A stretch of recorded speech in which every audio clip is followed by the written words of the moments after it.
సేవల విధానంలో micro irrigation engineer పోస్టును భర్తీ కోసం ఉమ్మడి తూర్పు పశ్చిమ గోదావరి జిల్లాలకు చెందిన అర్హులైన అభ్యర్థుల నుండి దరఖాస్తులు ఆహ్వానిస్తున్నట్లు తూర్పు గోదావరి జిల్లా పథక సంచాలకులు జిల్లా సూక్ష్మ సేద్య అధికారి ఏ దుర్గేష్ శనివారం తెలియజేశారు. సదరు పోస్టుకు దరఖాస్తు చేసుకున్న అభ్యర్థి ఆంధ్రప్రదేశ్ సూక్ష్మ సేద్య పథకము రాజమహేంద్రవరం కార్యాలయంలో విధులను నిర్వహించాల్సి ఉంటుందన్నారు. ఖాళీగా ఉన్న మైక్రో ఇరిగేషన్ ఇంజనీరింగ్ పోస్టును పొరుగు సేవల ద్వారా భర్తీ చేయుటకు బీటెక్ అగ్రికల్చర్ ఇంజనీరింగ్ విద్యార్హత కలిగిన అభ్యర్థుల నుండి దరఖాస్తులను కోరుచున్నాము. కావున ఆసక్తి గల అభ్యర్థులు వారి యొక్క దరఖాస్తుతో పాటు ఎస్ఎస్సి ఇతర విద్యార్హతలు మార్కుల జాబితా మరియు కుల ధృవీకరణ పత్రములను విధిగా జతపరిచి ఈ కార్యాలయంకు ఈమెయిల్ కావున ఆసక్తి గల అభ్యర్థులు వారి యొక్క దరఖాస్తుతో పాటు ఎస్ఎస్సి ఇతర విద్యార్హతలు మార్కుల జాబితా మరియు కుల ధృవీకరణ పత్రములను విధిగా జతపరిచి ఈ కార్యాలయ ఈమెయిల్ కి APMIP recruitment@gmail.com కు 2025 జనవరి 18వ తేదీ సాయంత్రం 5 గంటలలోపు పంపవలను. మరియు 2025 జనవరి 22వ తేదీ ఉదయం 10:30 వైటీసీ భవనం రూరల్ తహసీల్దార్ కార్యాలయం పక్కన బొమ్మూరు నందుగల APMIP కార్యాలయం వద్ద జరుగు మౌఖిక పరీక్షలకు అన్ని ధృవ పత్రములతో ఒక ప్రతి 4తో హాజరు కావాలని తెలియజేశారు. సిపిఐ శతాబ్ది ఉత్సవాలు 2025 డిసెంబర్ 26వ తేదీ వరకు ఘనంగా నిర్వహించుకోవాలని సిపిఐ పశ్చిమ గోదావరి జిల్లా కార్యదర్శి కోనాల భీమారావు పిలుపునిచ్చారు. శనివారం ఉండి సిపిఐ కార్యాలయంలో సిపిఐ శతాబ్ది ఉత్సవాలు వాల్ పోస్టర్ ఆవిష్కరించారు. ఈ సందర్భంగా భీమారావు మాట్లాడుతూ 1925 డిసెంబర్ 26న కాన్పూర్లో భారత కమ్యూనిస్టు పార్టీ ఆవిర్భావం జరిగింది. డిసెంబర్ 26వ తేదీ నాటికి 99 సంవత్సరాలు పూర్తి చేసుకుని 100వ వసంతంలోకి అడుగుపెట్టింది. 2025 డిసెంబర్ నెల వరకు శతాబ్ది ఉత్సవాలు నిర్వహించారు ద్వారా సిపిఐ 100 ఏళ్ల ఉద్యమ పోరాట చరిత్ర ప్రజల్లోకి తీసుకువెళ్లాలి. దేశ స్వతంత్ర సముపార్జనకు శ్రమజీవులు అభ్యున్నతికి ప్రాణత్యాగాలు చేసిన చరిత్ర సిపిఐ స్వంతం.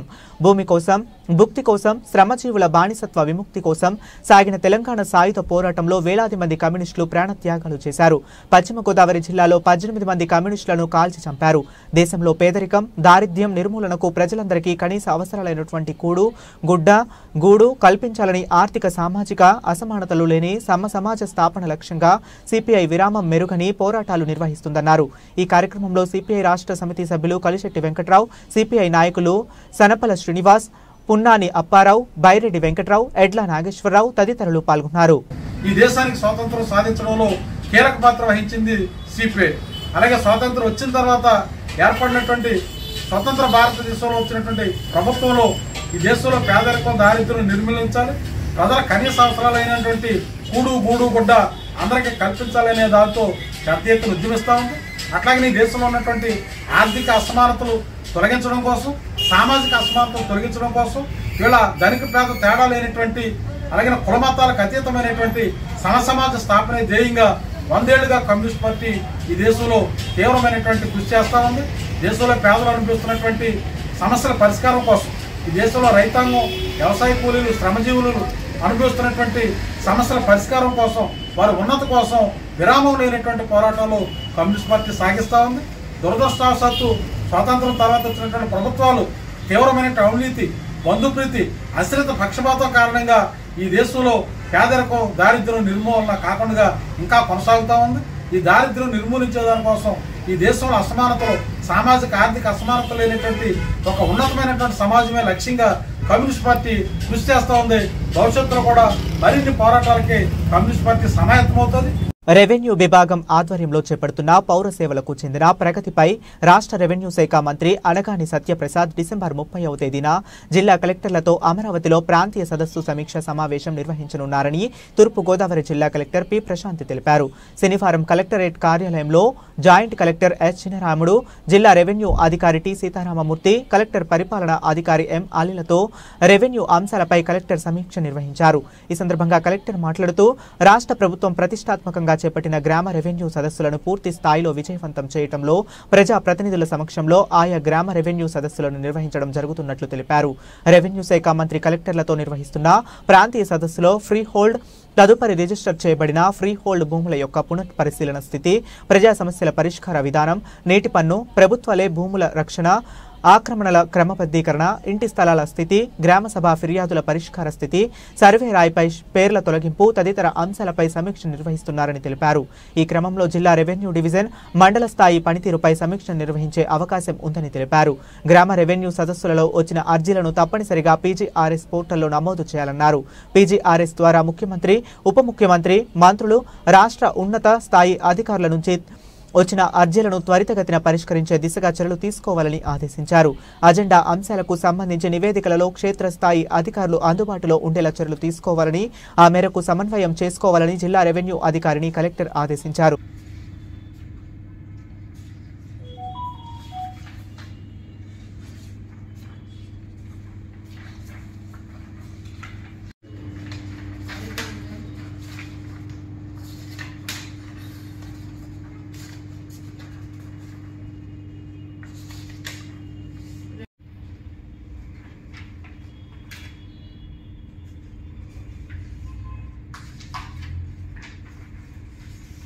రాష్ట్ర ప్రభుత్వం ప్రతిష్టాత్మకంగా అమలు చేస్తున్న ఎన్టీఆర్ భరోసా పింఛన్లు జనవరి నెల పింఛన్ చెల్లింపులు జనవరి 1వ తేదీన నూతన ఆంగ్ల సంవత్సరం తొలి రోజు కావడం వలన రాష్ట్ర ప్రభుత్వం ఆదేశాల మేరకు డిసెంబర్ 31వ తేదీ మంగళవారం ఉదయం 6 గంటల నుండి పెన్షన్ పంపిణీ ప్రారంభమవుతుందని ఏలూరు జిల్లా కలెక్టర్ కె వెట్రిసెల్వి తెలిపారు.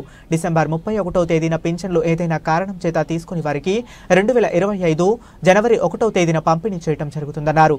మంగళవారం జనవరి నెల పెన్షన్ల పంపిణీపై సంబంధిత అధికారులతో కలెక్టర్ సమీక్ష ఈ సందర్భంగా కలెక్టర్ మాట్లాడుతూ ఏలూరు జిల్లాలో జనవరి నెలలో 2,62,228 మంది పింఛన్దారులకు 113.01 కోట్ల రూపాయలు పంపిణీ చేయవలసి ఉండగా 2024 డిసెంబర్ 31వ తేదీన 100% పింఛన్ల పంపిణీ చేయాలని, దానికి అనుగుణంగా అధికారులు అందరూ చర్యలు తీసుకోవాలన్నారు. జిల్లాలో జనవరి నెల పింఛన్లు 2024 డిసెంబర్ 31వ తేదీన ఇస్తున్న విషయాన్ని ప్రతి పింఛన్దారునికి వ్యక్తిగతంగా తెలియజేయాలని, అలాగే పింఛన్ పంపిణీకి నిర్దేశించిన 5,298 మంది సిబ్బంది తప్పకుండా 2024 డిసెంబర్ 31వ తేదీ ఉదయం 6 గంటలకు పెన్షన్లు పంపిణీ ప్రారంభించాలన్నారు. పెన్షన్ పంపిణీదారులకు మొదటి 4 గంటలలోపు పంపిణీ పూర్తి చేసేలా ఏర్పాట్లు చేసుకోవాలని, ఎక్కడైనా ఏ ఒక్క పొరపాటు జరగకుండా పెన్షన్లు పంపిణీ జరగాలని కలెక్టర్ స్పష్టం చేశారు. అలాగే ఈ నెలలో గత 2 నెలలలో వివిధ కారణాలతో పెన్షన్లు తీసుకుని వారికి 2024 డిసెంబర్ 31వ తేదీన 3 నెలల మొత్తం పంపిణీ చేయబడుతుందన్నారు. నవంబర్ 2024 నెలలో జీవిత భాగస్వామి మరణించిన వారికి 212 మందికి ఈ నెలలో కొత్తగా పింఛన్ మంజూరు చేయడం జరిగిందన్నారు. ఈ సమావేశంలో DRDA project director R Vijayaramaraju మరియు జిల్లా పరిషత్ సీఈఓ కె సుబ్బారావు, జిల్లా lead district manager D Neeladri పాల్గొన్నారు. ఏలూరు జిల్లా 2024-25 ఖరీఫ్ సీజన్ గాను పంట కోత ప్రయోగములు ముగింపు దశలో ఉన్నట్లు జిల్లా అర్ధగణాంక అధికారి కుమారి బి శ్రీదేవి పేర్కొన్నారు. ఇప్పటి వరకు జిల్లాల్లో సరాసరి దిగుబడి ఎకరానికి 32 నుండి 35 బస్తాల వరకు వచ్చినట్లు తెలియజేశారు. ఇప్పటి వరకు జిల్లాలో మొత్తం 318 యూనిట్లలో 1,344 ప్రయోగములు నిర్వహించవలసి ఉండగా దాదాపు అన్ని చోట్ల పంట కోత ప్రయోగములు పూర్తి అయ్యాయని తెలిపారు. పంట కోత ప్రయోగములు పర్యవేక్షణ నిమిత్తం రాష్ట్ర సంచాలకులు, అర్ధగణాంక శాఖ వారి కార్యాలయం నుండి ఉప సంచాలకులు జె సౌజన్య, 3 సహాయ సంచాలకులు యు రమేష్ బాబు, రామారావు మరియు ఎస్ భీమరాజు, 2 ఉపగణాంక అధికారులు ఎస్ఐ శేషుబాబు, జీవి వెంకటేశ్వరరావు, 2 సహాయ గణాంక అధికారులు శ్రీనివాస ప్రసాద్, ఏవిఎస్ నాగబాబులతో కలిసి రాష్ట్ర కార్యాలయం నుండి పర్యవేక్షణ నిమిత్తం శనివారం మదనేపల్లి, మండపల్లి, ఏలూరు మరియు పెదపాడు మండలంలోని పంట కోత ప్రయోగములు పర్యవేక్షణ చేశారు. పర్యవేక్షణ ప్రయోగముల ద్వారా దిగుబడి ఆశాజనకంగా ఉన్నట్లు, ఎకరానికి సరాసరి దిగుబడి 35 బస్తాల వరకు దిగుబడి నమోదు అయినట్లు రాష్ట్ర అధికార అర్ధగణాంక శాఖ ఉప సంచాలకులు కె సౌజన్య తెలిపారు. కేంద్రం, రాష్ట్ర ప్రభుత్వాల పథకాలు, పాలసీలపై అవగాహన పొంది వాటిని వినియోగించుకుని నియోజకవర్గాన్ని అభివృద్ధి పథంలో పయనింపజేద్దామని చింతలపూడి శాసనసభ్యులు సొంగ రోషన్ కుమార్ పిలుపునిచ్చారు. ప్రజాప్రతినిధులు, నాయకులు, ప్రజలు ఐక్యంగా ఉంటూ సహకరించాలని ఎమ్మెల్యే విజ్ఞప్తి చేశారు. జంగారెడ్డిగూడెంలోని ఎంపీడీఓ కార్యాలయ సమావేశ మందిరంలో శనివారం మండల ప్రజా పరిషత్ సర్వసభ్య సమావేశం నిర్వహించారు. ఎంపీపీ కొదమ జ్యోతి అధ్యక్షతన జరిగిన ఈ సమావేశంలో ఎమ్మెల్యే రోషన్ కుమార్ ముఖ్య అతిథిగా పాల్గొన్నారు. తొలుత మాజీ ప్రధాని మన్మోహన్ సింగ్ ఆత్మకు శాంతి చేకూరాలని మౌనం పాటించారు. అనంతరం జెడ్పీటీసీ పొల్నాటి బాబ్జీతో కలిసి శాఖల వారీగా సమీక్ష చేశారు. తదనంతరం ఎంపీటీసీలు, సర్పంచ్ల ద్వారా గ్రామాలలో నెలకొన్న సమస్యలను అడిగి తెలుసుకున్నారు. ఈ సందర్భంగా ఎమ్మెల్యే మాట్లాడుతూ కూటమి ప్రభుత్వం అధికారంలోకి వచ్చాక అమలు చేస్తున్న పథకాలను, త్వరలో అమలు జరగనున్న పథకాల గురించి వివరించారు. గ్రామాలలో సీసీ రోడ్ల నిర్మాణానికి 23 కోట్ల రూపాయలు, నియోజకవర్గంలో రోడ్లపై ఉన్న గుంతలు పూడ్చడానికి 50 కోట్ల రూపాయల నిధులను తీసుకువచ్చి పనులను ప్రారంభించామన్నారు. అదేవిధంగా అమృత్ పథకం ద్వారా 50 కోట్ల రూపాయల నిధులు తీసుకువచ్చామని వీటి ద్వారా ప్రతి ఇంటికి త్రాగునీరు అందించేందుకు చర్యలు తీసుకుంటున్నామన్నారు. అదేవిధంగా బైనేరు, పట్టణపాలెం, కళ్లచెరువు వంతెనల నిర్మాణానికి 12 కోట్ల రూపాయల నిధులు తీసుకొచ్చామన్నారు. రాబోయే 5 సంవత్సరాలలో ప్రైవేటు సంస్థల ద్వారా 1000 మందికి పైగా ఉద్యోగాలు కల్పించాలని లక్ష్యమని దీనికి సంబంధించిన ప్రణాళికను రూపొందించి అమలు చేస్తున్నామన్నారు. అదేవిధంగా నియోజకవర్గానికి ఒక మెగా ఇండస్ట్రీని తీసుకువచ్చే ప్రయత్నం చేస్తున్నామని, ఇదే గనుక జరిగితే నియోజకవర్గం అన్ని విధాల అభివృద్ధి చెందుతుందని తెలిపారు. దీనికోసం ప్రజాప్రతినిధులు, ప్రజలు సహకరించాలని ఎమ్మెల్యే కోరారు.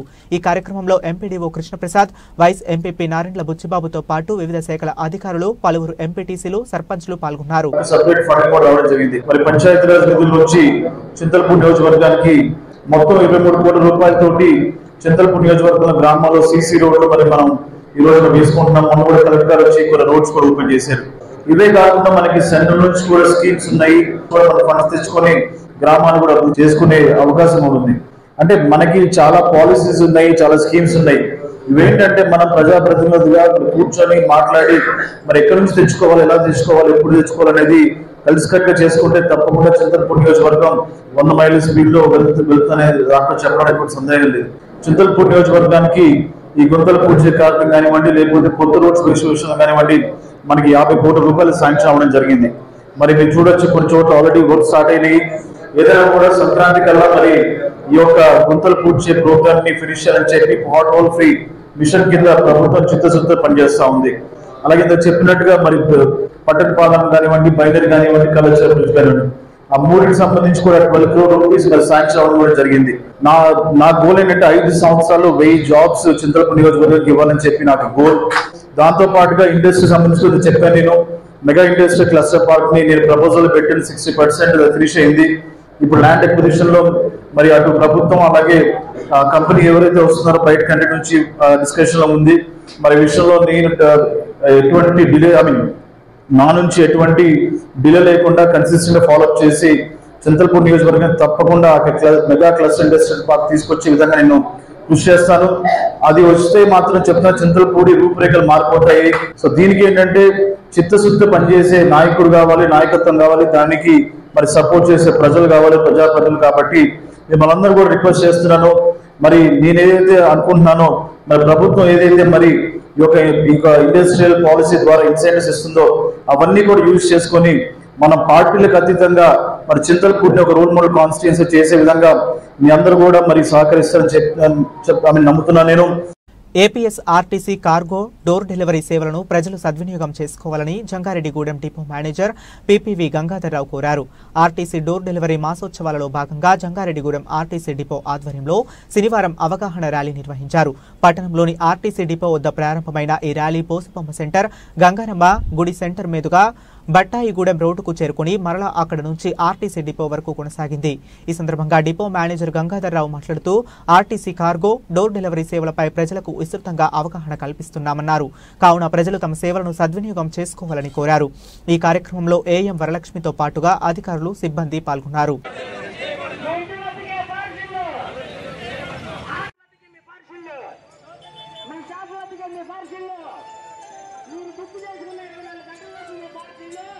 ఈరోజు జంగారెడ్డిగూడెం డిపోలో డోర్ డెలివరీ మాసోత్సవాలు సందర్భంగా మరి డోర్ డెలివరీ గురించి, మరి కార్గో పార్సిల్ సర్వీస్ గురించి ప్రజల్లో అవగాహన కల్పించడం కొరకు ఈ ర్యాలీ కండక్ట్ చేయడం జరుగుతుంది. మరి దీని మీద డోర్ డెలివరీలో ఉన్న సదుపాయాలు, అలాగే కార్గోలో ఉన్నటువంటి సదుపాయాలు అన్నీ కూడా ఈ ర్యాలీ ద్వారా ప్రజలకు అవగాహన కల్పించే దిశలో మరి ఈ ర్యాలీ ఈరోజు నిర్వర్తిస్తున్నాము. కాబట్టి ప్రజలందరూ కూడా ఆర్టీసీ కార్గోని మరియు డోర్ డెలివరీ సదుపాయాన్ని విరివిగా ఉపయోగించుకొని ఆర్టీసీ సేవలో పాలుపంచుకోవాల్సిందిగా కోరుచున్నాం. ఈ మాసోత్సవాల సందర్భంగా డోర్ డెలివరీ విధానాలు ఏంటంటే 50 కేజీల లోపు ఉన్న పార్సిల్స్ని పట్టణాల్లో 10 కిలోమీటర్ల పరిధిలో ఉన్నటువంటి పల్లెటూరులో కూడా మరి మా మనిషి వచ్చి మీ యొక్క ఇంటికి వచ్చి అందజేయటం జరుగుతుంది. కాబట్టి ఈ డోర్ డెలివరీని మరి ప్రజలందరూ కూడా విరివిగా ప్రోత్సహించడంగా కోరుచున్నాం. కొవ్వూరు నేరాలను అదుపు చేయటంలో సర్కిల్ పరిధిలో సిబ్బంది ఒకరితో ఒకరు మమేకమై కలిసి పనిచేయాలని కొవ్వూరు డీఎస్పీ దేవకుమార్ రెడ్డి అన్నారు. వార్షిక తనిఖీలో భాగంగా శనివారం కొవ్వూరు పట్టణ పోలీస్ స్టేషన్ను డీఎస్పీ దేవకుమార్ తనిఖీ చేశారు. రికార్డులను పరిశీలించి సిబ్బందికి సూచనలు, సలహాలు ఇచ్చారు. డీఎస్పీ మాట్లాడుతూ గ్రామ మహిళా సంరక్షక కార్యదర్శులు సమన్వయంతో పనిచేస్తూ తగిన సమాచారాన్ని అందించాలన్నారు. ఈ కార్యక్రమంలో కొవ్వూరు పట్టణ సర్కిల్ ఇన్స్పెక్టర్ పి విశ్వం, పట్టణ పోలీస్ సిబ్బంది పాల్గొన్నారు. మున్సిపల్ కౌన్సిల్ సాధన సమావేశం శనివారం కొవ్వూరు పట్టణంలో మున్సిపల్ కార్యాలయంలో కౌన్సిల్ హాల్ నందు జరిగింది.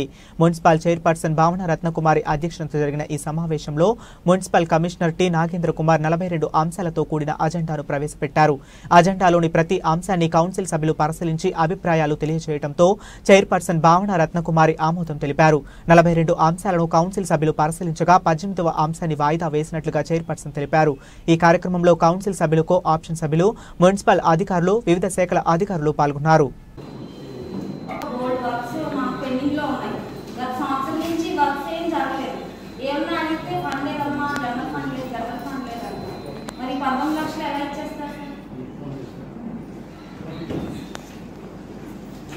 ఏదైనా వేరే ఫండ్స్ వస్తాయి కదండి, ఎక్స్ట్రా ఫండ్ ఏదైనా వస్తుందో అప్పుడు ఇవ్వండి సార్. ఇప్పుడు ఇవ్వడానికైతే మేము అమౌంట్ మా కౌన్సిల్ అందరూ కూడా అమౌంట్ తెలపట్లేదు.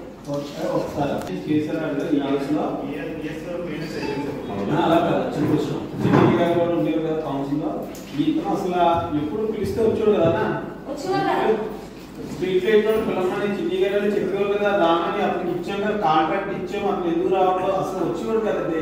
ఎందుకంటే మీకు డబ్బులు చెల్లించట్లేదు కాబట్టి రావట్లేదు అని కదా వాస్తవం. అప్పుడు డబ్బులు చెల్లించట్లేదు కాబట్టి రావట్లేదు అని కదా. అసలు మీ కౌన్సిల్కి వచ్చాక ఈ కాంట్రాక్ట్ అలా ఎప్పుడు అటెండ్ అవ్వలేదు. పిలిచి మనం కాంట్రాక్ట్ ఇచ్చాం, అతను పిలిచి కూర్చోబెట్టి మాట్లాడండి, అతను చేయవలసింది మనం ఎందుకు పెట్టాలి అని చెప్పి మాట్లాడేవారు. మరి యాక్చువల్ గా ఆయన ఎప్పుడు దాకా మా కౌన్సిల్ వచ్చాక అతను రాలేదు. చెప్పండి. అందుకే మా కౌన్సిల్ వాళ్ళ కౌన్సిల్ కాదండి, మీరు ఏదైతే డైరెక్ట్ చేశారో ఆ అమౌంట్ కంటే కూడా 5 రెట్లు ఎక్కువ ఖర్చు పెట్టాము. మన మున్సిపాలిటీ ప్రీవియస్ రికార్డు తీసుకుంటే ఆ ఎల్ఈడి లైట్స్ కావాల్సినటువంటి స్టిక్స్ అవుతేనే ఏదైతేనే మొత్తం అన్ని కూడా దీనికంటే 5 రెట్లు ఖర్చు పెట్టాం. అంటే 5 రెట్లు అంటే దాదాపు 20 lakhs వరకు ఖర్చు పెట్టాము. ఇది ఏదైనా రూల్ క్వశ్చన్ ఏదైనా ఉందని ఏ గారు మనం నాన్ మెయింటెనెన్స్ అని పెట్టారు. అగ్రిమెంట్ రిలేషన్ కదండి. సాధారణ నిధుల నుండి చెల్లించినప్పుడు గౌరవ కౌన్సిల్ వారి అనుమతి లోబడి ఆమోదించు